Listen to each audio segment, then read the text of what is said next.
Hello everybody, this is some old man back out in the garden again, and today I'm working on the compost bin.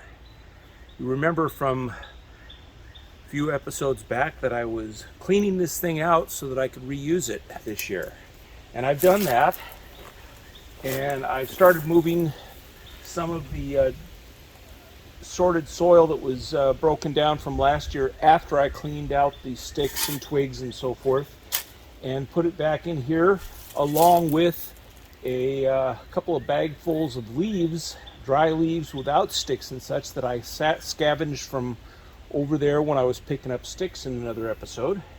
And today I mowed the lawn and I threw my lawn clippings in here. So what I'm actually going to be doing now is kind of mixing these in just a little bit so that they'll break down. The grass clippings, fortunately I know that the lawn service does not use chemicals on them, at least not the kind that are going to hurt my vegetables, and besides, even that stuff breaks down after a little while, and I don't plan to put this into my garden beds right away. It'll probably be later in the fall or maybe even in the spring, so any chemicals that might be in here will have time to break down. So I'm just going to do is mix these in just a little bit with the leaves, so we have the carbon from the leaves and the nitrogen from the green grass. Now I could use green grass as mulch directly, and I've been researching a little bit of this the last week. I could use it directly on the garden, but I have to put it on really thin, and it really doesn't become effective until it's dry, which basically is the nitrogen outgassing. But I want to kind of have it incorporate into the soil, so I'm including it here. That's probably good enough. I got it mixed in, and as I continue to work, I have all the soil on the other side that I'm still scavenging through, removing twigs and moving it over here, and we'll just completely fill this bed up. As we generate kitchen scraps for lettuce and celery and any plant-based material, that'll go in here. Probably do eggshells, although they won't go in directly. I'll go ahead and make sure that I effectively run them through a blender so they break up into very small pieces, and that'll go in here. Very good for calcium enrichment of the soil. And now that I've got that, I'm going to go ahead and put a little bit of water in it. This water actually has fish supplement to add organics to the additional organics, I should say, to the compost. So we're just going to go ahead and empty this one container of water, which is, plenty, and since it's been dry, it's not going to get rained on anytime soon, so we'll have plenty of time to soak it into the grass and the leaves and the soil so that it'll actually do some good. Now ideally, I do want to go ahead and put a cover over this compost bin, and I will get to that.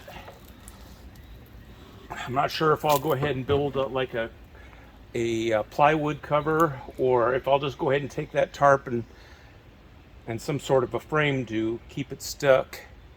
Now, as far as the additive that I was added to the water, I'll go ahead and show you what I use. I need to get another bottle of this because it's pretty good. This is fish fertilizer, and it's 511, which means 5 nitrogen to 1 it's PKK, NPK, 5 nitrogen, 1 potassium, and 1 phosphorus. Those are the 3 chemical compounds that are in this, and it's in all fertilizer. It's just the ratio between the different things will be different from one fertilizer compound to another. So I just wanted to go ahead and add a little extra material to this to help enrich it so that when I actually use it in the fall and in the spring, it'll be ready to go. And then as I'm using this in the garden, I'll be putting my new compost in the other side. Once I've got this cleaned out, it'll be easy to maintain clean, because I know not to put sticks and weeds and roots and things in there, because they don't break down worth a darn. Well, let me go ahead and we'll take a walk through the garden, because I've been doing a fair amount of work here this weekend. Although as hot as it's gotten here this week, it's been a little bit of a challenge, because I'm out here sweating like a stuck pig. I don't know if you can see that in the picture or not, but I'm going to turn around and we're going to head and take a little walk. I'm all ready to get going on this job here in June. So that'll be something to look forward to when that happens. I was walking through here looking at things. I still don't see any fruiting or flowering on the goji berry, but again, I haven't been through an actual production season of it yet, and it's still young. It's only about 3 years old, so I don't know what to expect. As I've pointed out before, I do have lots of flowering on at least some of the elderberry bushes. I don't see it on all of them, but we'll get there. I do need to trim back my kiwi, and my frame broke. I need to go ahead and completely rebuild this. I'll do that at some point. I've been going through here a little bit, cleaning things up. I still have some downed branches to pick up, but in general, I'm getting this area cleaned up from where it had been. I have finished all the fencing, all the chicken wire fencing, anti-rabbit fence, you might say, all the way around. So I expect to do better against rabbits this year. Hopefully we won't see any, but if I do, I'll have to do something else. I need to get in here with a lawnmower. As I explained, I'm going to be putting additional beds along this slope and a little stairway along the side. These will be strawberries when I get them in. This is a good sunny area. It gets sun a good portion of the day, so we'll take advantage of it. The potatoes, at least in here, are doing well. I'm not seeing much else out of the I've got some lettuce back there along the back, and the other thing is cabbage. Lettuce and cabbage, neither one of them are showing much. Little itty bitty plants, I don't expect to get anything out of them this year. Chili peppers, this one says. I was smart to go ahead and mark this, or most of these. This one, however, got away from me. I did not get a marker. I'm not sure if this is a tomato or a pepper or what. I guess we'll find out. In bed number 10, this was again romaine lettuce, which I'm not seeing, and some tomatoes back along a little trellis back there. Not seeing much growth out of them. I just don't think that this particular bed gets enough sunlight. That's too bad, because we'll have to figure out something we can plant there. California Wonder Peppers. And my squash and more peppers are doing well. This here is a acorn squash here in this container. More squash, more peppers. Boy, that one there is just eaten up. And that little one there looks like it's getting some too. I have some tomatoes over here. I put a little bit of a tomato cage. I don't know if that's going to be good enough, but we'll see.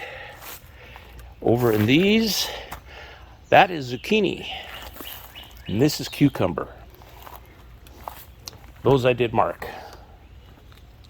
Squash, I can tell because of the blooms, and they are blooming. In this bed, I see sticks for jalapenos. I don't see any jalapeno coming up. I don't see any beets. I don't see any onion scallops. I see sticks for scallops. Oh, there's one jalapeno pepper right there, but it's not really doing that great.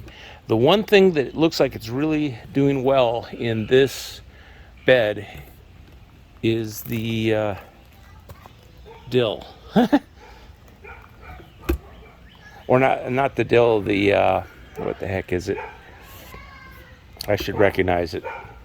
This plant right in the front, because that was actually left over from last year, as I've said. Okay, I still have a lot of work to do here, and that'll be something to piddle with over the summer. More squash, probably some more peppers in there that aren't doing really well. I think it's just a little shaded here by this tree, my cherry tree, which has not shown any promise of producing cherries. Maybe if I get another cherry tree, it'll do something.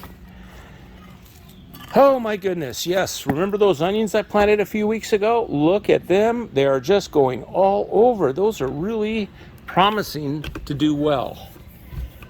I see more squash. I am going to have a bumper crop of squash and onions, so I'm going to have to look up some squash and onion recipes. I'm not sure if I've got any beets in there or not. I see some beet sticks, but I'm not really seeing anything that I can convince is really doing well. But the onions certainly are.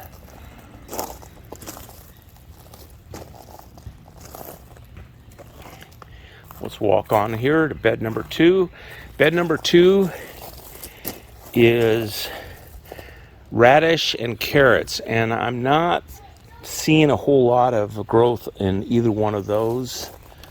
I do have the things that are actually standing up there are some recent additions. Those are marigolds and what the heck is the other flower? I'll just put the note into the video. Oh, hold on, let me reach in here and get this stick out. That doesn't need to be in. I missed that one the other day. And another squash around the corner there. Let's turn around to bed number 4, or 5, excuse me. Bed number 5, right here at the bottom, you can see my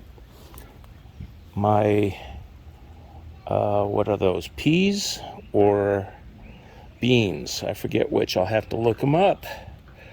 But they are actually starting to climb. And that is in spite of the shade of the fig tree. So I think that's going to maybe produce something. We'll see. The three up here, the 3 big plants right up there in the front are eggplants. Maybe we'll get something out of them. So we'll see. Some of these are squash. They're doing okay.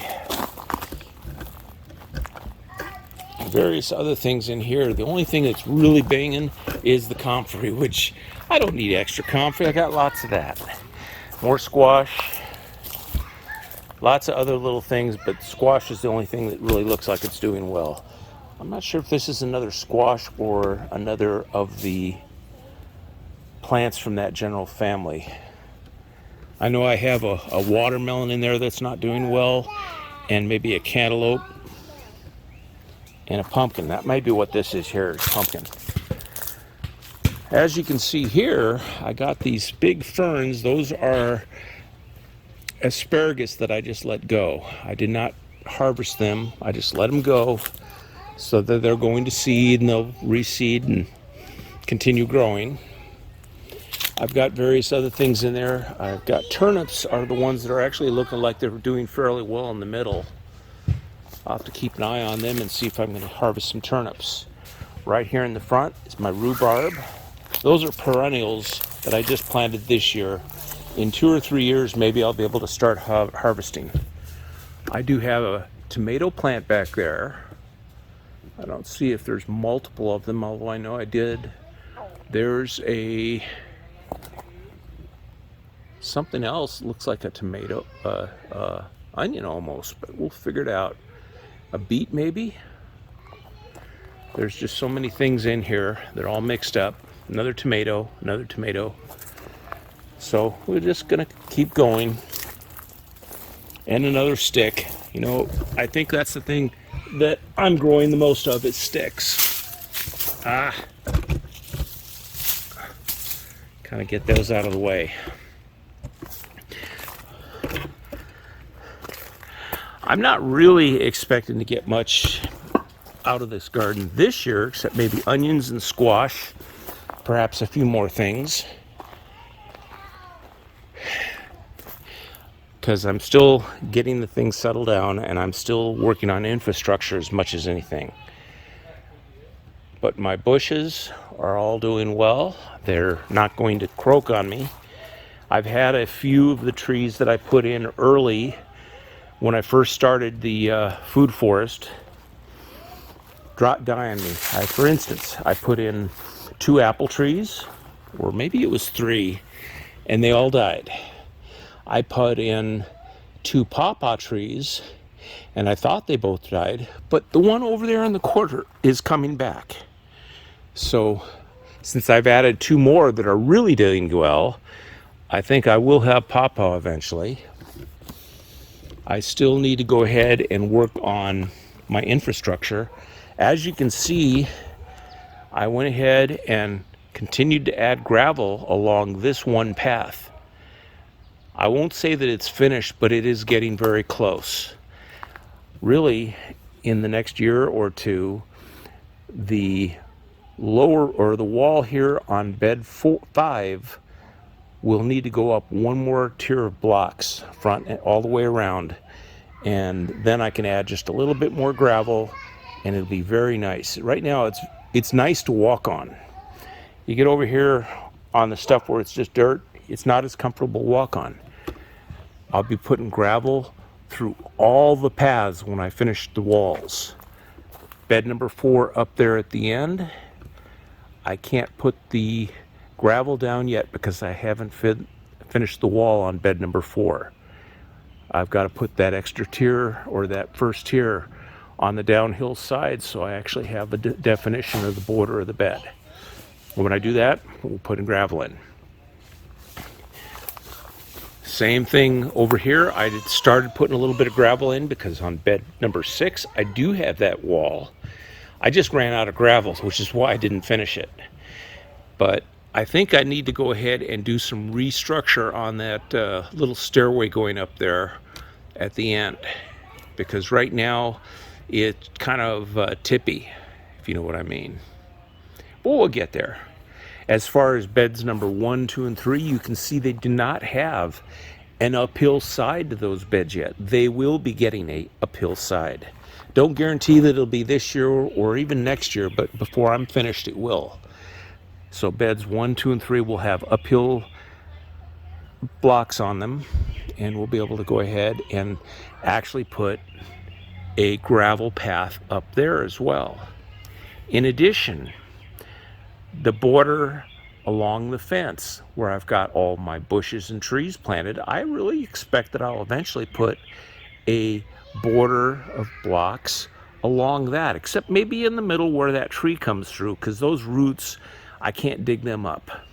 So I'll probably end the block border there and start it here and just, fake it in with the tree, just like I did with the chicken wire there. I just kind of stretched it across to kind of discourage any rabbits from coming through there.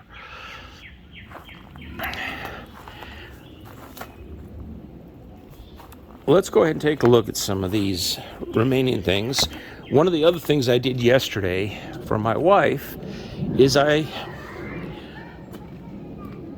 was up here on the deck, and I moved some things around. The cherry tomato planter right there had been up here on top of this other planter to get it up to where my wife could reach it, but she wasn't planting her herbs.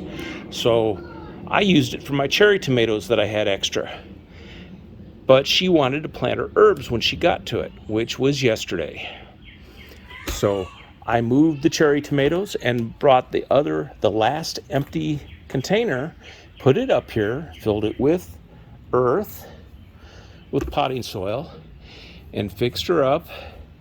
And she planted herbs, and she's got an assortment in there. She's got basil in the back, and I'm not sure what all it is because she didn't put tags in it. Maybe we can get her to do that at some point. I notice looking in here that I've got a carrot, so there's hope for this bed yet. My one Cherokee purple tomato looks like it's the best tomato I've got, and that one was given to me at one of the prepper events that I went to from a lady who actually raises those, has been for a couple of years, and since it's done so well for me, I probably will in the future. I'm not sure if those radishes that are in that pot with it are doing well or not, because when I stick my finger in there, I do not feel radishes, I just see roots. So we'll see if they fill out or not. You would think for the number of radishes that I put in this yard, I would get some, but I haven't seen anything that looks like radishes.